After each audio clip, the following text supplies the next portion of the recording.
Conexão Unicinos. Apoio Loja Peju. Olá, hoje é segunda-feira, 30 de junho. E você acompanha o Conexão Unicinos pela TV e pela FM 103.3. Regime semiaberto. No programa de hoje, no estúdio, você acompanha uma entrevista sobre esse sistema prisional que tem como objetivo recuperar e reintegrar o detento à sociedade. E você confere também os detalhes da previsão do tempo para este início de semana em todo o estado. Eu sou Isadora Meyer. Eu sou Joyce Roires. O Conexão Unicinos está começando agora. Fique com a gente.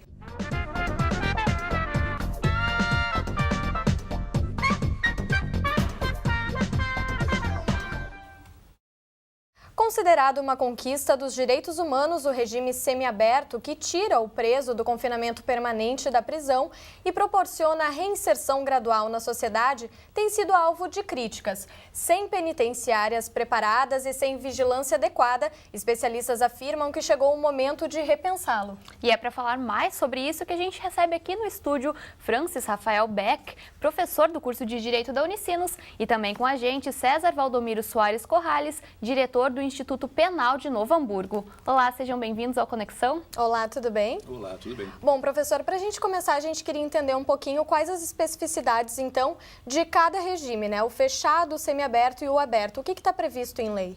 De uma forma bem clara e simples de se entender, regime fechado, penitenciária. Preso, presídio central, você pode imaginar, uma penitenciária qualquer, e como regra não pode sair. Cumprido um sexto de pena, ou conforme o caso um pouquinho mais que isso, conforme o crime, ele tem já progressão de regime para o semiaberto. Semiaberto, por definição da lei, colônia agrícola, colônia industrial. Ou seja, seria um estabelecimento agrícola industrial, onde a pessoa, se reaproximando da sociedade, teria condições de ter um tipo de trabalho, uma ocupação ou agrícola ou industrial, até que ela pudesse chegar no último patamar, que é o regime aberto. Ou seja, o aberto é a pessoa dormir no albergue e trabalhar durante o dia. Então, a lógica é essa, a pessoa começa fechado, passa para o semiaberto, passa para o aberto, proporcionalmente e de uma forma sucessiva, se reinserindo e se aproximando para poder retornar plenamente ao convívio social. E César, além do tempo de pena, né, o que mais é avaliado para que o preso possa passar para o regime semiaberto?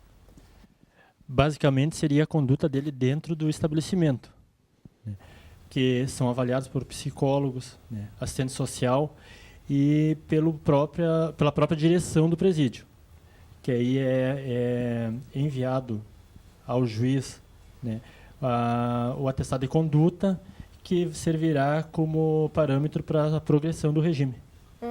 E, professor, como é que acontece, então, a fiscalização, né, desses presos que têm direito a essa saída temporária, né? Acontece essa fiscalização na prática ou não? As tornozeleiras também estão sendo usadas para ajudar nessa questão?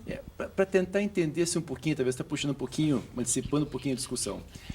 A penitenciária, preso no fechado, é muito claro, fica preso. A diferença, como a gente não tem hoje vagas e até estabelecimentos do semiaberto, colônia penal agrícola industrial, na prática é muito parecido o regime aberto e o semiaberto. Então, na prática, eu falei antes era a lei, na prática, tanto no aberto como no semiaberto, a pessoa trabalha de dia, fora do estabelecimento, e depois retorna para dormir na casa penitenciária, na casa prisional. Bom, aí a grande questão é essa, como é que se fiscaliza a atividade da pessoa fora do estabelecimento, enquanto está supostamente trabalhando? É uma questão de estrutura do Estado, é grande verdade, nós não temos formas efetivas de fiscalização. A tornozeleira eletrônica é um instrumento agora que faz pouco tempo que está sendo colocado na prática e no próprio sistema jurídico, que tem tido alguns tipos de retornos favoráveis, mas ainda é uma ferramenta relativamente cara, é uma tecnologia um tanto quanto complexa, temos casos de presos que já retiram o sistema. Se eventualmente ele tira a tornozeleira, quanto tempo o Estado toma para reagir e encontrar aquele preso? São várias questões que, se o próprio sistema penitenciário não tem estrutura suficiente, essa fiscalização é quase inexistente. Ou seja, na prática, uma pessoa ela é descoberta quando ela viola alguma regra do aberto ou semiaberto, quando for presa ou quando vê num crime que ela for identificada. Agora, se ele vai trabalhar, não vai trabalhar, às vezes é muito difícil saber se de fato está acontecendo isso ou não.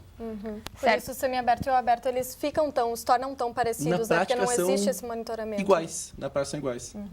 E na questão das colônias agrícolas, que o professor Francis até comentou, elas existem, César? Porque o professor falou que é lei, né? Precisa existir. Na prática, elas realmente existem, esses locais para o preso poder trabalhar?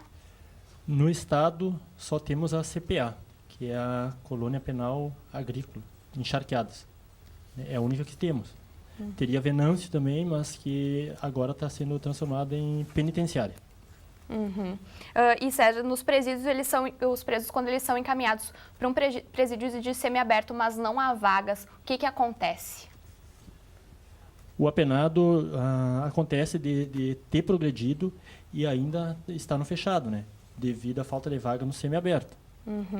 Acontece muitas vezes isso aí. O apenado está no regime mais gravoso e já ganhou o direito ao semiaberto. E, professora, é ilegal que um preso condenado ao regime semiaberto, ele acabe cumprindo o regime fechado, então, por não haver vagas nesses locais? Isso é absolutamente ilegal. Se o Estado impõe uma pena, o Estado impõe uma pena que ela tem que ser cumprida da forma como imposta. Na medida que o próprio Estado impõe a pena e não disponibiliza vagas suficientes no semiaberto e no aberto, é absolutamente não só ilegal, mas injusto que o preso continue cumprindo a sua pena no regime mais severo.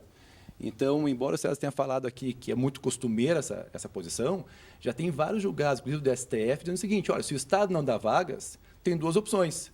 Ou ele fica aguardando o estabelecimento, ou melhor, fica suspensa a pena até que tenha um estabelecimento adequado para ele cumprir, ou, que é muito costumeiro agora, uma criação prática, que não tem base jurídica para isso, que é a prisão domiciliar.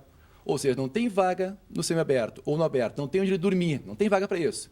Então, dorme em casa e trabalha de dia. Que daí seria mais relacionada ao aberto mesmo, né? A prisão domiciliar. É uma questão muito vinculada ao aberto. Ou seja, se não é para ter vaga naquele sistema penitenciário, naquele regime específico, entre aplicar o mais severo ou aplicar o mais brando, se a culpa é do Estado, não pode o preso condenado arcar com ter um ônus que não foi ele que criou aquela situação. Sim. Entendi. Bom, a gente segue falando mais sobre isso no próximo bloco, né? Agora a gente faz um rápido intervalo. É um instante só, a gente já volta.